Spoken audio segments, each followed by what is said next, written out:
सुरंगी रे कविता आसर पात्रपुर ब्लॉक सुरंगी बनदुर्गा मंदिर ठारे उपांत सांस्कृतिक साहित्य सेवा संसद पात्रपुर पक्षरु इंग्राजी नववर्ष 2025 स्वागत संपर्कित कविता आसर अनुष्ठित होइतिला।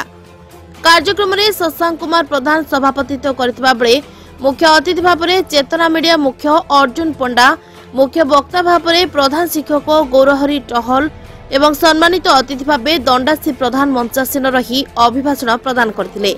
संपादक माधव बार्तिया विवरणी पठन सह कविता संयोजना करथिले। युव कवि मनोज कुमार कुंड को संसद पक्षरु सम्मानित करा जायतिला। कवि बनबिहारी विश्वाल, रंजन कुमार ब्रह्मा, सूर्यनारायण महांती, कवयित्री मंजुश्री महारणा, ज्योतिर्मयी प्रधान, गीतांजलि पट्टनायक, तेजेश्वरी आचार्य प्रमुख कविता पाठ करथिले। संसदर सांगठनिक आलोचना करा जाई आसंता उत्कल दिवसर वार्षिक उत्सव पालन सह उपांत भानु पुस्तक उन्मोचन करबा पई स्थिर करा जायतिला। ब्यूरो रिपोर्ट, चेतना मीडिया।